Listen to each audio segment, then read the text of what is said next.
Welcome to the top 12 highlights from Chapter 12. I'm Mr. Rodman.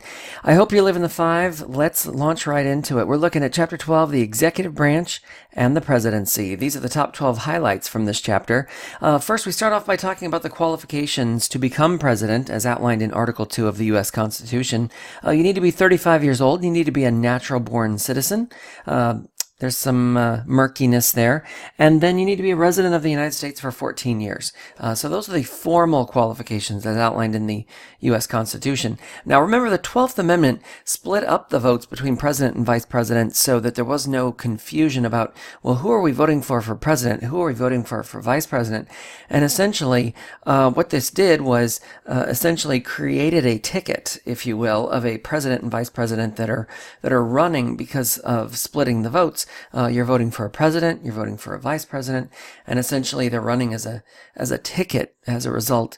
Concerns grew out of the election of 1796, where George Washington steps down. John Adams runs for the presidency and assumes the presidency, but Thomas Jefferson is running against him, and he gets the second most votes and ends up becoming the vice president as a result of this. So the 12th Amendment clarified those issues so that the president and vice president wouldn't be of different parties going down the road. Obviously, Adams and Jefferson seeing very differently in terms of how to take the direction of the nation.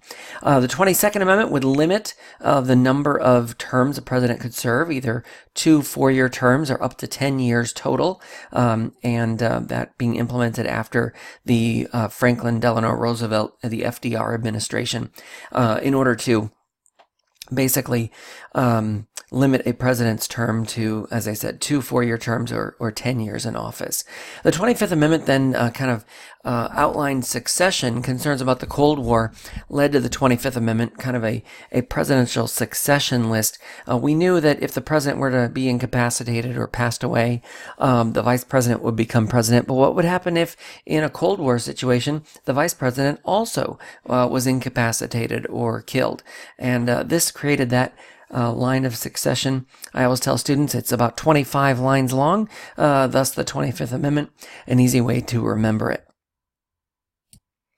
When we look at the articles of impeachment, all we're really given is the idea that the president may be impeached for high crimes and misdemeanors, and that is pretty vague for a reason. The founders and framers left it up to the House and the Senate in terms of impeachment and removal, respectively. Remember, the House of Representatives is the body that impeaches. The Senate does not impeach. The Senate tries the articles of impeachment. They hold the trial for the articles of impeachment. To remove a president would be done in the Senate as opposed to the House. The House is looking at voting on articles of impeachment and to bring the president up on charges. That is what is meant by impeaching or impeachment. Only 2 presidents up to this point have been impeached, and that is Andrew Johnson, who served after Abraham Lincoln, think Reconstruction era, and William Jefferson Clinton, the president from 1993 to 1993 to 2001. And neither of them were convicted in the Senate trial. Andrew Johnson came within 1 vote. Bill Clinton wasn't even close. You need a 2/3 vote in order to be convicted or removed from office, and that has not happened. So to be continued, we're in the middle of the impeachment inquiry right now in the House of Representatives. We'll see how that plays out. But for the moment, we only have 2 presidents that have been impeached. And it's important to note, we always hear about Richard Nixon being brought up in this category. While the impeachment inquiry did start under the Nixon administration, the president resigned before impeachment articles were voted on, before he had the ability to be impeached or not impeached. So his resigning before that vote leads us to say that there have been only 2 presidents to have been impeached, and Richard Nixon was not one of them. Most of the time, it's usually judges that are impeached and removed. We have had a sitting federal judge, mainly for corruption, that was impeached and had been removed. And again, that's usually at the judge level that we see that. We talked in class about the formal roles of the president. Notice the formal ones are the ones in the middle, the ones that are outlined in the Constitution. These are the three. The others on the four corners are informal powers that the president has that have kind of grown out of the inherent powers or implied powers of the presidency. So the formal roles are commander-in-chief, obviously overseeing the military, Army, Navy, Air Force, Marines, and sending our troops into harm's way. Now, Congress has the power to declare war, but the president is the one who is commander-in-chief in overseeing any operations and giving the go-ahead to those operations. Chief diplomat is another area where the president, and really it's the State Department and the diplomats and all of the amazing foreign service officers that put country first and go into harm's way in a lot of cases in order to protect the country and serve America's interests abroad, working with other nations and other leaders. So the chief diplomat is the role that we see there. And then the chief executive is essentially overseeing the bureaucracy, the millions of people that work within the bureaucracy, anywhere from 2 to 4 million, depending on the era, and overseeing all of the departments and any executive orders that are signed that are carried out there. Now, a signing statement is a pretty critical event in that the president can make a statement related to a bill. Hey, I'm signing this, but this really is not going to be enforced because I don't agree with what's happening here. I'm only signing it because I'm essentially being forced to. Or really putting their weight behind it. Hey, I'm signing this. I'm going to enforce it. It's a really great bill, and we really want it to be successful in helping the American people. So a signing statement really goes a long way in either enforcing and really supporting or reinforcing the legislation or not, in showing that it's probably going to be ignored. Now, moving on to number 5, the War Powers Act of 1973 really did limit the powers of the president, stemming from the Vietnam War and the Gulf of Tonkin resolution that Congress gave to the president a lot of sweeping powers to send troops into harm's way. This tried to dial that back and limit the president to 60 days of conflict before informing Congress and getting a declaration of war if necessary. And obviously that timeline could be extended, but Congress and the president would have to work that out. Now, the testing of the constitutionality of this, not necessarily one thing that we've seen very often, because neither branch really wants to know whether it's constitutional or not. They're worried they're going to go up and lose in that regard. So we haven't seen a lot of constitutional questions that have been answered by the Supreme Court related to this, but we know that the presidents have at least tried to abide by the informed consent model in trying to at least inform the leadership in Congress of what's happening when troops are put in harm's way.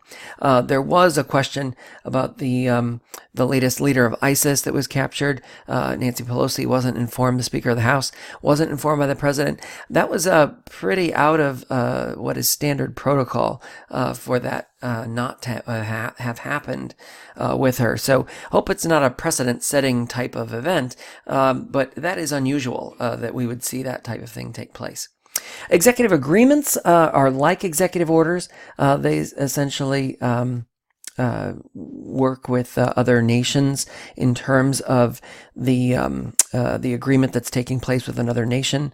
Sometimes this is related to tariffs or trade agreements, that sort of thing that would be an executive agreement.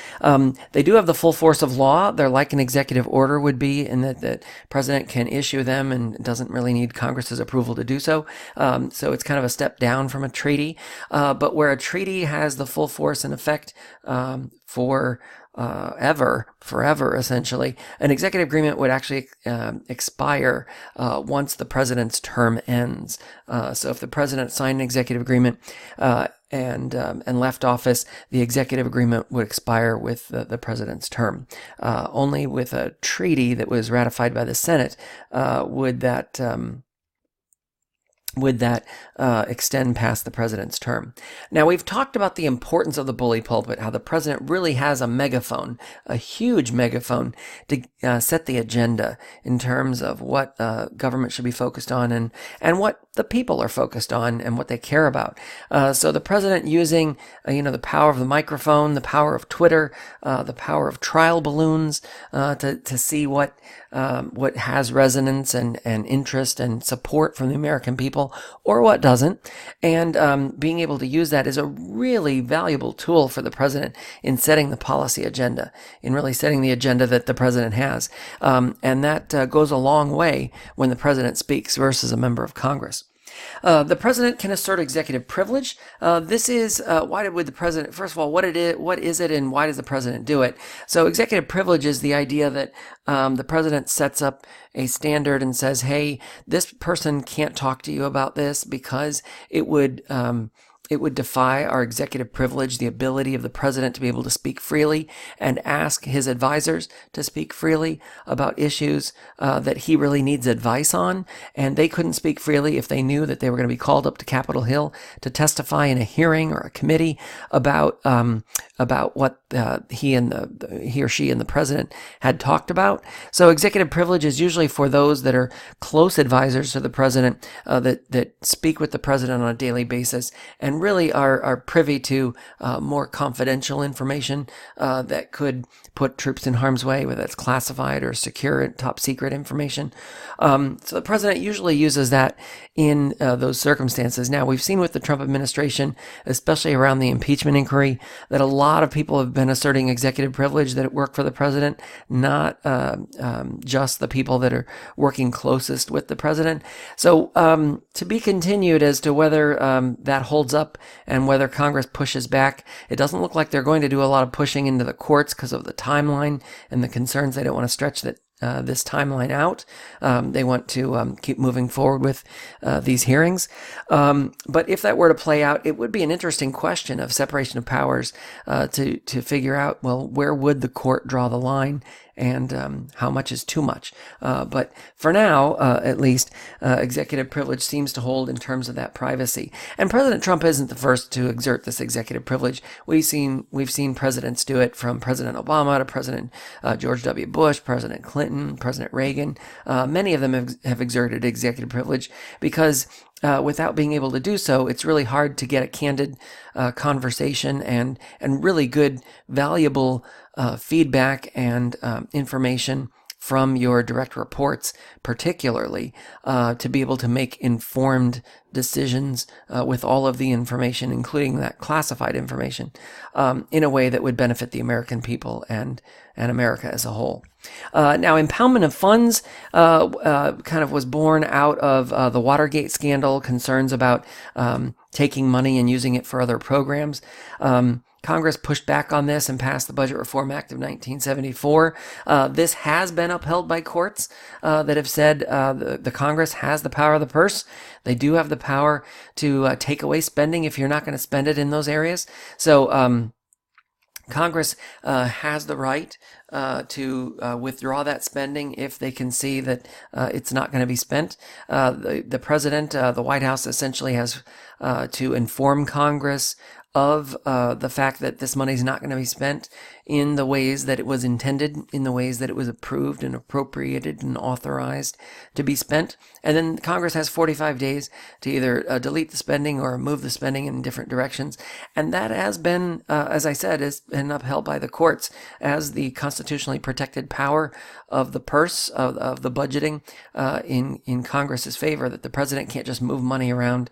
And that's made it really difficult for President Trump with trying to build the wall, because there are some areas where he has a little more wiggle room and some areas where the Budget Reform Act really does limit him in terms of being able to take some of that money and use it to build the wall. So kind of interesting in terms of how that has played out. Now, who's going to help the president in terms of taking care to faithfully execute the laws of the United States government? That really comes down to three essential groups. That's the executive office of the president. Those are going to be the ones that work in things like Office of Management and Budget and the NSA and roles like that. But then it's also going to be the White House staff, those that work directly for the president on a day-to-day basis, really informing the president, working with the chief of staff and those members in the West Wing and in the old executive office building. And then the cabinet, those that serve as secretaries of different departments in the cabinet, such as a Secretary of State or a Secretary of Treasury that work in those particular roles.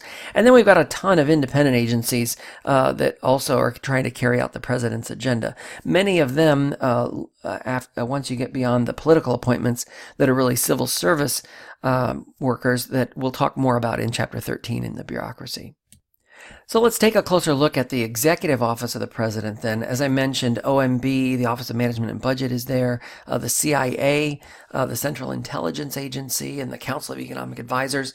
Most of these are in the old executive office building, that big gray building next to the White House. And they serve at the pleasure of the president. They are political appointees. They're all political appointees in these categories. But they are working... the CIA obviously having its own place in Langley, Virginia, out off of Interstate 66. But a lot of these, especially the higher ups, work in the old executive office building because they're reporting to the president. The president may need to call them in for discussions about the agenda and what's happening and what particular actions need to be taken. But these work very closely with the president in carrying out the president's agenda, in making sure that the president's policies are being implemented and moving forward with those policies. And if there's any snags or concerns, they're taking them to the president to get questions answered and get action taken in order to make that happen. Now, there are also liaisons that work in these roles that actually go up to Capitol Hill. They'll actually work with members of Congress on behalf of the president in order to try and carry out the president's policy agenda. And those still are working with the executive office of the president and serving at the president's request, but they're working mainly on Capitol Hill as liaisons to members of Congress. Now, White House staff, they're the ones that are closest to the president. Remember, proximity equals power here. And these are aides to the president working mainly in the West Wing, either on the first level or the second level. And the president is heavily reliant on them for information and access. They really help the president kind of get a word on the street, what's happening out there. President Harry Truman said the White House is the crown jewel of the American penitentiary system, because he felt like a prisoner, felt like he was a prisoner in his own house. But the idea is that these individuals really are helping to balance the president, really helping to serve as guardrails for the president's administration in terms of what Congress is saying, what members of Congress are saying, what the bureaucracy is saying, what the American people are saying. And that's really critical for the president to kind of get that to get that kind of groundwork laid in terms of what the president's administration is trying to carry out, and really trying to do that on behalf of the president. Now, the cabinet, they work in kind of dual roles because they're serving at the pleasure of the president and trying to carry out his agenda, but they're also hearing the needs and concerns that their individual department or agency has. They're learning about the constraints on that agency, the powers or the limitations on the power that they have, and the concerns they have in trying to carry out their day-to-day jobs. So they kind of are conflicted in many ways because they're trying to serve the agency and the people they represent there. But make no mistake, they're serving at the pleasure of the president, and he can withdraw them and recall them at any time. And that has a significant impact on what role they play and how they can carry that out. But they do, at the end of the day, serve at the pleasure of the president, and they're carrying out the president's agenda. A great example of this that is kind of unique. Education Secretary Betsy DeVos, very loyal to the president, really carrying out the president's agenda, not nearly as concerned about and again, that's up for debate, but we don't see as much concern there about the people working within the education department, where if you're looking at Secretary Mattis in the Secretary of Defense and in his former role, he really was advocating for his troops, advocating for those being sent into harm's way and the concerns that were associated with that. So very different roles in terms of cabinet secretaries, and that does change with administrations and over time. But we can see that at the end of the day, the president is looking for their loyalty and their help in carrying out the administration's agenda. We see a lot of government bureaucracy here. And again, we're going to talk in much more detail about the bureaucracy in the next chapter. But it's important to note that, again, at the top of this spectrum in terms of the separation of powers is the president over the bureaucracy, over that anywhere from 2 to 4 million people that are carrying out and doing the president's bidding. President makes those appointments in terms of the people that they're heading these agencies, carrying this out. They are appointed by the president. They can be removed by the president at any time. He doesn't need cause or a reason for doing so. He can just withdraw them. And the same is true of ambassadors. They serve at the pleasure of the president. With the former ambassador to Ukraine that testified in the impeachment hearing, the concern there was, is she a disgruntled employee, Marie Ivanovich? She serves at the president's pleasure. So, per the Constitution and per the informal powers that the president has, he can recall an ambassador if he feels they're not carrying out his policy agenda. That is a perk the president has in terms of those presidential appointments. He can also do this with cabinet members, with the heads of agencies, with the heads of regulatory agencies. Now, this one is the only exception to the rule in that they have to be removed for cause. You can't just fire the head of the Federal Reserve, the chairman of the Federal Reserve. You would need cause in order to do that, which is a little harder, makes it a little harder to remove them. Obviously, they're a regulator, so Congress did that for a reason. But the idea behind it is that the heads of these agencies do serve at the president's pleasure, and the president is wanting them to help him carry out the president's policy agenda. Federal judges, also appointed by the president, confirmed by the Senate, but again, they would only be removed by impeachment. The president couldn't remove judges once they're appointed to the bench. They are there. So Justice Gorsuch, Justice Kavanaugh, they have a lot of freedom in terms of how they rule, and they don't have to necessarily do it in concert with the administration that appointed them because they serve for life, barring any concerns of impeachment. That would be by the House to impeach and the Senate to remove. We will talk a lot more about this slide in the next chapter, but this is just to kind of give you a flavor of the different levels of appointments that happen. Obviously, the cabinet being the higher tier, that we see a lot of independent executive agencies that kind of do their own thing. NASA, for instance, isn't going to get involved in what the National Archives is doing or what the General Services Administration is doing. They're really carrying out their own agenda. And the same thing with regulators. The independent regulators, the FCC is monitoring communications via the internet, via cable, via satellite, and the airwaves of that to make sure that everything is in compliance with regulations that have been passed down from over the years from the Federal Communications Commission. And then government corporations are kind of corporations in that they charge for their services, but they're also funded and owned by the government. Amtrak is a good example of this, as is the U.S. Postal Service. Let's talk about acting versus recess appointments. We don't see as many recess appointments, especially when government is divided, when Congress is of one party and the White House is of another. But an acting appointment, we've seen the president do a lot of these lately, so it's important to make the distinction.